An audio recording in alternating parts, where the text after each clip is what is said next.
عشق میں تیرے صدقے میں آخر کار وہ لمحہ آ ہی گیا جب نور نے خاموشی توڑ دی اور سالار کی حقیقت صرف انجم ہی نہیں بلکہ پورے گھر کے سامنے بے نقاب کر دی۔ جب انجم نور سے پوچھتی ہیں کہ گزشتہ رات کیا واقعہ پیش آیا تو سالار کو یقین ہوتا ہے کہ ہمیشہ کی طرح اس بار بھی نور اس کی سچائی چھپا لے گی۔ وہ یہ بات بھی بخوبی جانتا ہے کہ نور کے دل میں اس کے لیے کوئی جذبات نہیں، بلکہ وہ ہمیشہ اس کا راز اس لیے رکھ لیتی ہے تاکہ پھپھو کا دل نہ دکھے۔ لیکن اس مرتبہ نور ہر مصلحت کو ایک طرف رکھتے ہوئے نہ صرف سالار کی اصلیت بتاتی ہے بلکہ اس کے ماضی کے تمام گھناؤنے کام بھی کھول کر بیان کر دیتی ہے۔ حتیٰ کہ وہ یہ بھی بتاتی ہے کہ کب کب سالار نے اسے ہراساں کرنے کی کوشش کی۔ یہ سب سن کر انجم پر جیسے قیامت ٹوٹ پڑتی ہے اور انہیں یقین ہی نہیں آتا کہ ان کا اپنا بیٹا اتنا گرا ہوا ہو سکتا ہے۔ یہاں صرف انجم ہی نہیں بلکہ ارشما بھی نور کے لیے نرم پڑ جاتی ہے۔ اگرچہ وہ سالار سے محبت کرتی ہے مگر نور کی سادگی اور سچائی دیکھ کر اسے بھی اپنی غلطیوں کا احساس ہونے لگتا ہے کہ اس نے ایک معصوم لڑکی کے خلاف سازشیں کی، وہ بھی صرف ایک ایسے انسان کو پانے کے لیے جو اس کے لائق ہی نہیں تھا۔ دوسری طرف انجم یہ سوچتی ہے کہ اگر ذوالفقار نے سالار پر غصہ کیا تھا تو اس کا غصہ بالکل جائز تھا، کیونکہ کوئی بھی شوہر اپنی بیوی کو اس کے سابقہ شوہر کے ساتھ دیکھ کر شدید رد عمل کا ہی مظاہرہ کرے گا۔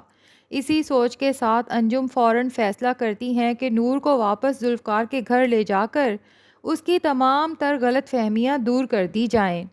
ادھر ذوالفقار کا باپ افتخار اس صورتحال پر خوش دکھائی دیتا ہے اور مزید زہر گھولتے ہوئے ذوالفقار کو نور کے خلاف بھڑکاتا ہے کہ وہ پہلے ہی اسے خبردار کر چکا تھا کہ نور جیسی ہلکے کردار کی لڑکی ذوالفقار کے قابل ہی نہیں تھی۔ صرف حور سے مماثلت کی وجہ سے ذوالفقار نے اپنی زندگی کا اتنا بڑا فیصلہ کیا اور اپنے باپ کی بات پر یقین بھی نہیں کیا، لیکن اب چونکہ خود بخود نور کی ساری حقیقت ذوالفقار کے سامنے آ چکی ہے تو بہتر یہی ہے کہ جتنا جلدی ہو سکے نور کو اپنی زندگی سے نکال دے۔ ذوالفقار بھی اس بات پر غور کرنے لگتا ہے اور جب اپنے کمرے میں جا کر حور کی تصویریں دیکھتا ہے تو اس کا غصہ مزید بھڑک اٹھتا ہے۔ وہ ایک تصویر زمین پر دے مارتا ہے اور دل ہی دل میں سارا الزام حور پر ڈال دیتا ہے کہ اگر تم مجھے اتنا جلدی چھوڑ کے نہ جاتی تو نہ میں نور کے پیچھے جاتا اور نہ ہی میری زندگی کا یوں مذاق بنتا۔ اور پھر اسی غصے میں وہ حور کی تمام تصویریں اپنے کمرے سے ہٹا دینے کا فیصلہ کرتا ہے اور انہیں اسی کمرے میں منتقل کر دیتا ہے جہاں وہ اپنی تمام پسندیدہ چیزیں رکھتا ہے جو کسی نہ کسی نقص کا شکار ہو چکی ہیں۔ جب انجم نور کو لے کر ذوالفقار کے گھر پہنچتی ہیں تو وہ اس سے شکوہ کرتی ہیں کہ کیا اسی دن کے لیے اس نے نور کا ہاتھ مانگا تھا؟ اس نے تو وعدہ کیا تھا کہ وہ نور کو ہمیشہ خوش رکھے گا،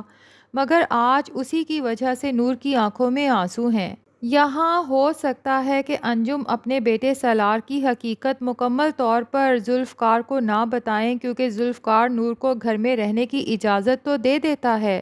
مگر ایک شرط کے ساتھ کہ وہ اب کہیں نہیں جائے گی اور نہ ہی میرے سامنے آئے گی، جس سے صاف ظاہر ہوتا ہے کہ سالار کے دل میں ابھی بھی نور کے لیے غصہ اور نفرت باقی ہے۔ ذوالفقار کے اس فیصلے پر افتخار بہت برہم ہوتا ہے کہ تم نے تو کہا تھا کہ تم نور کو اپنی زندگی سے نکال دو گے، تو پھر اسے اس گھر میں رکھنے کا آخر مقصد کیا ہے؟ جس پہ ذوالفقار کہتا ہے کہ نور اس گھر میں تو رہے گی مگر اب میری بیوی کے طور پہ نہیں بلکہ ایک ایسی چیز کے طور پہ جس میں نقص آ چکا ہے، اور پھر وہ نور کو اسی کمرے میں بند کر دیتا ہے جہاں اس کی خراب یا ادھوری پسندیدہ چیزیں رکھی ہوئی ہیں۔ کمرے میں داخل ہو کر نور جب ارد گرد کا جائزہ لیتی ہے تو دیوار پر لگی ایک لڑکی کی تصویریں دیکھ کر وہ چونک اٹھتی ہے۔ وہ بالکل نور کے جیسی دکھتی ہے۔ یہی حور تھی ذوالفقار کی پہلی بیوی۔ نور کو بھی یہ دیکھ کر حیرت ہوتی ہے کہ حور بالکل نور کے جیسی دکھتی ہے، لیکن جب وہ مزید تصویریں دیکھتی ہے تو نور پر یہ حقیقت بھی آشکار ہو جاتی ہے کہ حور کوئی اور نہیں بلکہ دراصل نور کی وہی جڑواں بہن ہے جس کے ملنے کی نور کب سے دعائیں کر رہی تھی مگر نور کا دل بری طرح سے ٹوٹ جاتا ہے کیونکہ اسے پتہ ہے کہ حور اب اس دنیا میں نہیں رہی کیونکہ ذوالفقار کے غصے نے اس کی جان لے لی۔ دوسری طرف افتخار یہ سوچتا ہے کہ اگرچہ نور گھر واپس تو آ گئی ہے مگر اب وہ ذوالفقار کے دل میں جگہ نہیں رکھتی، بلکہ نور کی حرکتوں کی وجہ سے حور بھی ذوالفقار کے دل سے اتر چکی ہے۔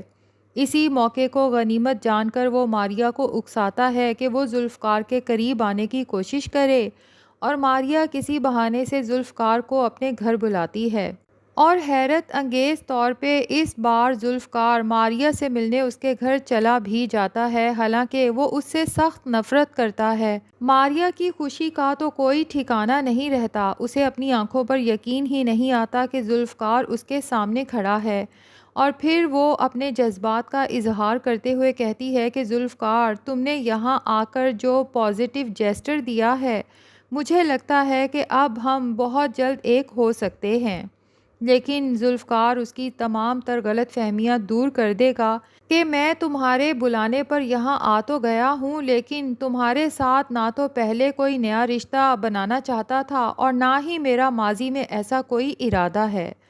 خیر، ماریا کا دل ایک دفعہ پھر ٹوٹ جائے گا، اور اس کے بعد جب ذوالفقار سارا دن باہر گزارنے کے بعد واپس گھر آتا ہے تو اسے یاد آتا ہے کہ نور کو اس نے کمرے میں بند کیا ہوا ہے۔ دروازہ کھولنے پر وہ دیکھتا ہے کہ نور حور کی تصویر سے لپٹ کر رو رہی ہے۔ یہ منظر اسے حیران کر دیتا ہے، مگر نور اسے دیکھتے ہی غصے میں پھٹ پڑتی ہے کہ آپ نے مجھے اس کمرے میں یوں قید کر دیا جیسے میں آپ کی کوئی غلام ہوں، اور اس پر الزام لگاتی ہے کہ اس نے اس کی بہن کے ساتھ بھی یہی سلوک کیا ہوگا، یہاں تک کہ اس کے غصے نے حور کی جان لے لی۔ ذوالفقار نور کی بات پہ حیرت زدہ ہوتا ہے کہ حور بھلا نور کی بہن کیسے ہو گئی، جس پہ نور کہتی ہے کہ ہاں، حور میری جڑواں بہن تھی جو پیدا ہوتے ساتھ ہی مجھ سے بچھڑ گئی تھی۔ اور ذوالفقار پر بھی یہ حقیقت واضح ہونے لگتی ہے کہ وہ آخر نور کی طرف کیوں کھنچا چلا جاتا تھا اور خود کو روک نہیں پاتا تھا۔ اس سب کے باوجود اس کے دل سے شک پوری طرح ختم نہیں ہوتا، اور اسے اب بھی یہی لگتا ہے کہ نور نے اس سے بے وفائی کی ہے۔ اب لگتا یہی ہے کہ ساری حقیقت ارشما کے تھرو ہی شاید ذوالفقار کے سامنے آئے، جس نے سالار اور نور کی ویڈیو بنا کے صرف اتنا حصہ ذوالفقار کو بھیجا تھا جس میں سالار نور سے محبت کا اظہار کر رہا ہے، اور یہ ویڈیو دیکھ کر ذوالفقار کے دل میں شک کا بیج مزید مضبوط ہو چکا تھا۔ لیکن اس بار ہو سکتا ہے ارشما کو نور پہ ترس آ جائے اور وہ ساری ویڈیو ذوالفقار کو بھیج دے، کیونکہ ویڈیو کے اگلے حصے میں نور سالار کی نہ صرف انسلٹ کرتی ہے بلکہ اسے صاف کہہ دیتی ہے کہ آج کے بعد میرے راستے میں مت آنا کیونکہ میں تم سے شدید نفرت کرتی ہوں، اور میرے دل میں میرے شوہر ذوالفقار شاہ کے سوا کسی کی محبت نہیں ہے۔ اگر ایسا ہو گیا تو ذوالفقار کے دل کے تمام شکوک و شبہات ختم ہو سکتے ہیں، ورنہ یہ غلط فہمی کسی اور طرح بھی دور ہو سکتی ہے۔ اب سوال یہ ہے کہ کیا ایسے رشتے کو جاری رکھنا چاہیے جس میں بار بار شک کی گنجائش نکلتی ہو، یا پھر ایک ہی بار اس رشتے کو ختم کر دینا چاہیے، کیونکہ ایسا رشتہ سوائے ذہنی اذیت کے اور کچھ نہیں دیتا۔ ویسے ناظرین، آپ کا اس کے بارے میں کیا خیال ہے؟ کمنٹس میں ضرور بتائیں۔